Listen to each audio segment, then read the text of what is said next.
Ya, Assalamualaikum warahmatullahi wabarakatuh. Perkenalkan, nama saya Muhammad Rifki Al-Azizi, Fakultas Syariah, jurusan Hukum Ekonomi Syariah. Pada video kali ini, saya akan meresum materi dari kegiatan PBAK hari pertama dan kegiatan PBAK hari kedua. Pada hari pertama PBAK, saya akan meresum 2 materi, dan pada PBAK hari kedua, saya akan meresum 4 materi. Jadi langsung saja kita mulai pada materi pertama pada hari pertama PBAK. Materi pertama yaitu tentang akademik, pematerinya Wakil Rektor 1 UIN Malang. UIN Maulana Malik Ibrahim terdiri dari 7 fakultas, yaitu Psikologi, Humaniora, Syariah, Ekonomi, Saintek, Tarbiyah, dan Kedokteran. Kini UIN Maliki sedang berada di tahap pengakuan internasional dan reputasi internasional. Oleh karena itu, UIN Maliki sedang memperbanyak event internasional, mahasiswa abroad, program studi internasional, dan lain-lain. Upaya internasionalisasi dilakukan dengan mendorong para dosen dan mahasiswa untuk membuat jurnal internasional. Mahasiswa diwajibkan untuk research dan mempublish jurnal nasional atau internasional sebagai tugas akhir untuk menaikkan predikat kampus. UIN Malang memadukan pengetahuan umum dan agama untuk membentuk karakter melalui Ma'had Al-Jami'ah selama 1 tahun. UIN Maliki juga memiliki beberapa fasilitas yang menaungi mahasiswanya, seperti lembaga bahasa di mana ada bahasa Inggris, Arab, dan Mandarin. Rumah moderasi agama beragama yang membentuk pemuda moderat, cinta bangsa, dan peduli Indonesia tangguh. Dan juga perpustakaan yang menyediakan jurnal-jurnal dan karya ilmiah. Perkuliahan berlangsung selama 8 semester dengan 160 sampai 150 SKS dengan penelitian sebagai pengabdian masyarakat, dengan mata kuliah profesi, dengan KKN, dengan yudisium, hingga akhirnya wisuda. Mata kuliah di UIN Maliki ini dijadikan sebagai pengembangan kepribadian yang merupakan ciri khas UIN Maulana Malik Ibrahim Malang. Mata perkuliahan terdiri dari mata kuliah dasar, agama, bahasa, dan filsafat dengan mata kuliah fakultas yang membedakan antar fakultas dan matkul program studi yang membedakan antar prodi. Pada tahun 2021, pembelajaran dilakukan secara daring melalui platform Zoom, Google Meet, Learning, dan lain-lain. Kemudian, untuk sistem syakat, mahasiswa baru semester 1 dipaketkan, sedangkan semester 2 sampai seterusnya diambil secara mandiri dengan berkonsultasi dengan DPA atau dosen penasihat akademik. Perkuliahan dimulai pada tanggal 6 September sampai Desember 2021 dengan melalui UTS dan UAS. Setelah UAS, mahasiswa akan mendapatkan KHS atau kartu hasil studi, di mana di sana tertera IPK. IPK berpengaruh terhadap SKS. Semakin kecil IPK, semakin sedikit. Semakin besar maka akan semakin banyak alias cepat lulus. Mahasiswa UIN Maliki diharapkan aktif dan dapat menjadi mahasiswa yang bermanfaat. Selanjutnya, kita masuk pada materi kedua pada hari pertama. Pematerinya yaitu Dr. Haji Ahmad Fattah Yasin, MAG. Kita adalah the best human material. Mahasiswa baru harus mengupayakan diri baik secara mental dan spiritual dalam mengikuti perkuliahan di UIN Malang. Orang yang memiliki mental spiritual memiliki 3 indikator, yaitu 1. Berpikir ilmiah. Mahasiswa baru harus melandasi pikiran dengan pengetahuan umum dan agama. 2. Berperilaku islami dengan cara tampil dengan style khas UIN Malang, yakni berpakaian islami dan tidak berambut gondrong serta berbicara sopan. Yang ketiga, menjadi mahasiswa yang kreatif dan terampil dalam bermasyarakat. UKM adalah wadah untuk memenuhi bakat mahasiswa. Jika akan lulus, mahasiswa dituntut untuk mengumpulkan SKKM atau Satuan Kredit Kegiatan Mahasiswa yang akan dituangkan di SKPII atau Surat Keterangan Pendamping Ijazah. Hal ini didapat dari kegiatan non-akademik dengan skor maksimal 250 poin. Janganlah menjadi mahasiswa yang sekedar kuliah lalu pulang, namun jadilah mahasiswa yang juga aktif dalam berorganisasi. Kampus menyediakan beasiswa berupa prestasi akademik maupun prestasi non-akademik.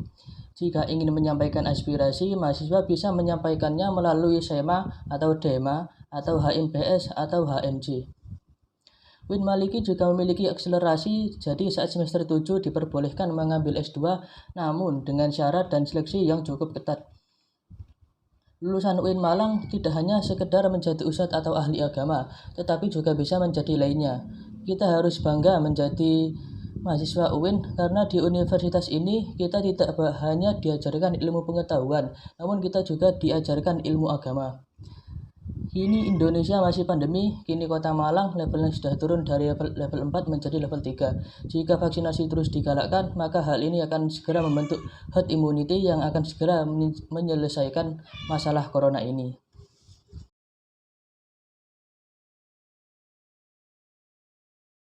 Kita masuk pada materi pertama pada kegiatan PBAK hari kedua. Materi pertama pada kegiatan PBAK hari kedua yaitu tentang DEMA. Apa itu DEMA? Dewan Eksekutif Mahasiswa atau DEMA merupakan organisasi intrakampus atau OMIK yang merupakan lembaga eksekutif mahasiswa di level universitas.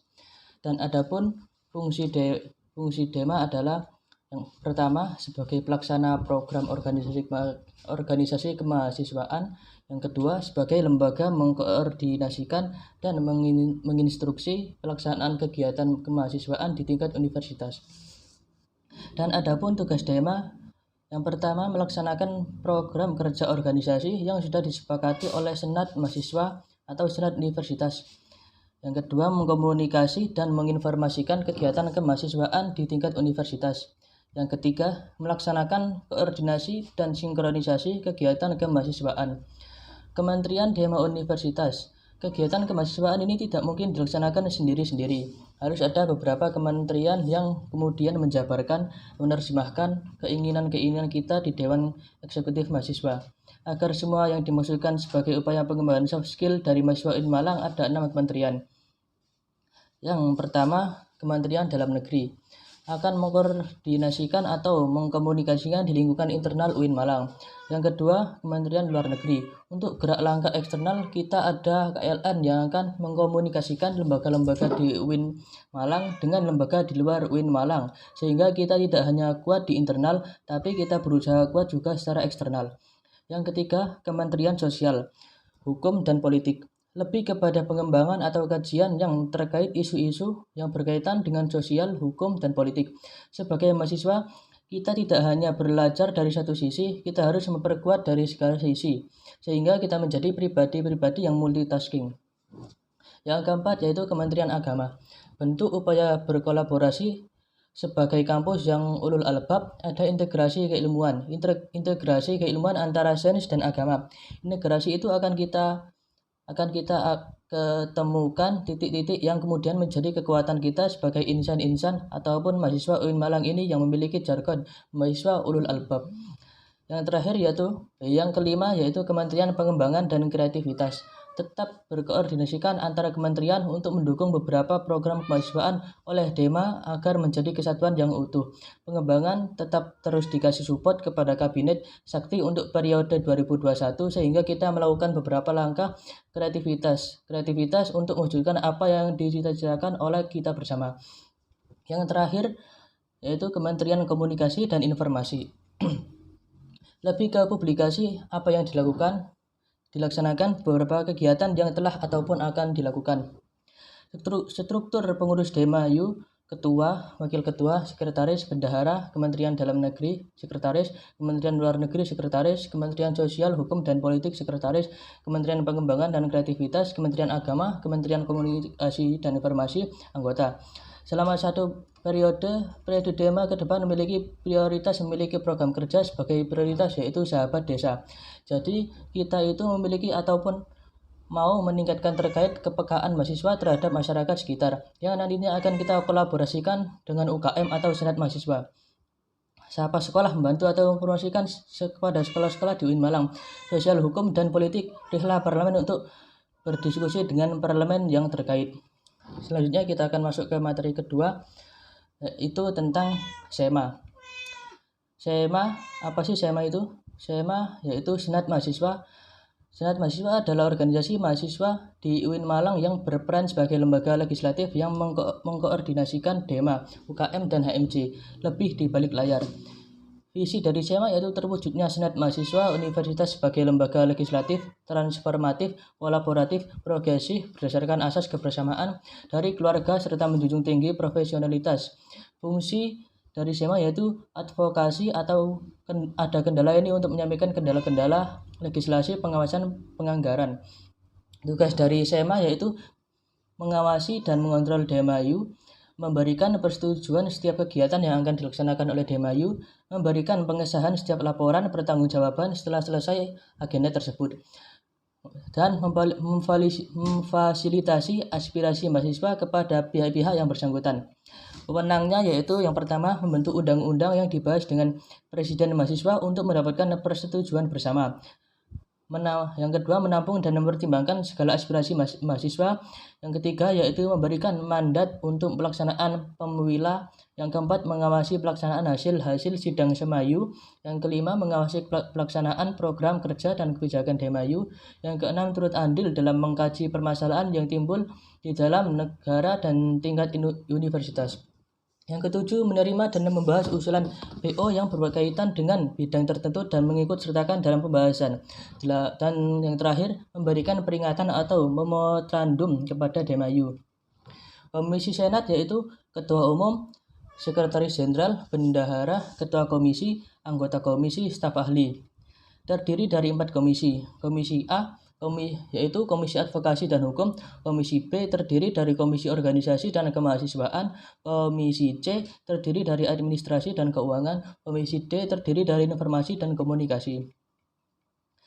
Dan selanjutnya kita masuk ke materi ketiga dari PBHK hari kedua, yaitu tentang kebangkitan bangsa menuju Indonesia yang tangguh dari Bapak M. Hasanuddin Wahid, M.Hum, anggota DPR RI. Sampai detik ini belum ada yang bisa membuat obat COVID maksudnya. Amerika, Cina itu hanya bisa buat vaksin, bukan obatnya. Sehingga hal yang bisa dilakukan yaitu vaksinasi, yang diharapkan di Indonesia dapat melakukan vaksin 70%, sehingga dapat melakukan pendidikan dengan tatap muka. Yang kedua yaitu disiplin tentang program kesehatan. Rata-rata kesadaran masyarakat di desa itu sangat kurang dalam menyadari tentang pentingnya menjaga kesehatan pada saat pandemi ini. Mereka selalu mengatakan banyaknya orang-orang terdekat mereka yang meninggal bahwa hal ini hanya pagebluk, bukan karena COVID. Tantangan untuk saat ini yaitu tingkat pemahaman tentang COVID ini rendah. Efek pandemi buat masyarakat Indonesia ini yaitu turunnya perkembangan ekonomi. Bahkan tidak hanya di Indonesia, tapi di luar juga ada. Tapi alhamdulillah sekarang perekonomian Indonesia mulai membaik kembali. Ketika COVID naik, maka perkembangan ekonomi turun. Begitu sebaliknya, ketika COVID turun, maka perkembangan ekonomi naik. Problem-problem yang terjadi pun banyak. Banyak anak yang putus sekolah, banyak orang tua yang mengeluh tidak dapat mengajari anaknya. Untuk itu sekarang kita lakukan kolaborasi Hexa Healing untuk menyelesaikan masalah pandemi COVID dan perekonomian. Kolaborasi ini sangat dibutuhkan karena tanpa adanya kolaborasi sangat sulit untuk menyelesaikan masalah ini. Karena kemajuan teknologi juga pelajar lebih sering memegang smartphone daripada buku. Karena untuk saat ini yang tidak bisa menggunakan HP maka dianggap tidak tahu apa-apa. Bahkan orang yang tidak dapat menggunakan IT maka dialah yang akan dikuasai IT. Diharapkan mahasiswa UIN dapat menguasai IT agar bisa menguasai dunia. Diharapkan berkolaborasi dengan perusahaan-perusahaan agar mengurangi tingkat pengangguran, menjadi kekuatan sosio-teknoprimer, menyelesaikan permasalahan sosial dengan teknologi dan entrepreneur, agar mengurangi mahasiswa pengangguran dan menjadi kekuatan pusat agama Islam yang ramah bukan marah. Merangkul bukan memukul, inilah yang harus dilakukan UIN Malang agar tidak tertinggal selangkah sejarah. Sebagai mahasiswa UIN harus menjadi generasi unggul dengan melakukan memiliki keagungan moral dan spiritual, gandrung ilmu pengetahuan, mengikuti banyak organisasi dan membaca buku, HP berisi e-book, mau hidup menguasai dunia dengan ilmu, menguasai akhirat dengan ilmu, menguasai keduanya pun dengan ilmu. Mempunyai digital quotient, kecerdasan digital, sharing sebelum share, memanfaatkan kemajuan digital, menjadikan lapangan kerja dan entrepreneurship menjadi karakteristik utama, yaitu kesolehan sosial yang dapat membuat perubahan dengan mengikuti organisasi luar maupun dalam. Jangan pernah minder menjadi mahasiswa UIN. Jika kita serius belajar, maka kita akan sukses. Sudah terbukti dari alumni-alumni di UIN. Kenalkan pada orang-orang luar sana bahwa UIN Malang adalah kita dan kita adalah UIN Malang. Asik. Dan selanjutnya yaitu kita masuk ke materi keempat, yaitu tentang konseptualisasi moderasi dalam konteks Indonesia. Apa itu moderasi dalam Islam atau agama? Definisi moderasi secara etimologis wasatiyah berarti jalan tengah, posisi tengah, berkeadilan. Secara istilah, pemahaman atau praktik keagamaan yang tinggi berdasarkan kesamaan toleransi dengan berpijak pada prinsip-prinsip antara rasio atau logika. Teks serta konteks. Dasar teologis Al-Quran Surat Al-Baqarah ayat 143, beberapa hadis dalam Sahih Bukhari, pendapat hukum para ulama dan ulama. Kenapa moderasi penting di Indonesia? Yang pertama, karakter Islam sebagai agama rahmatan lil alamin yang menjunjung tinggi keadaban Islam dan harmoni inter dan antar pemeluk agama. Historitas Islam di Indonesia, karakter masyarakat Indonesia yang lekat dengan kesatuan dan harmoni, ideologi bangsa Pancasila dan moto Bhinneka Tunggal Ika. Isu-isu politik yang terkait dengan Timur Tengah dan politik global baik secara langsung atau tidak dapat mempengaruhi pemahaman dan sikap keberagamaan masyarakat Indonesia serta mengganggu agenda moderasi Islam seperti yang terjadi konflik Palestina versus Israel, aliansi politik Arab dan Amerika, politik despotis dan hiporasi. Peran mahasiswa UIN Malang, mahasiswa harus memerankan diri sebagai agen of change dalam menguatkan dan mendesimasi agenda moderasi. Mahasiswa harus mengedepankan kepentingan kebangsaan dan keagamaan yang sesuai dengan prinsip moderasi. Mahasiswa UIN harus cerdas, akademik, religius, dan kebinekaan. Sekian sedikit resume tentang materi PBAK U hari pertama dan hari kedua. Bila ada kata-kata yang salah dan tutur kata yang salah mohon dimaafkan. Sekian dari saya, terima kasih. Assalamualaikum warahmatullahi wabarakatuh.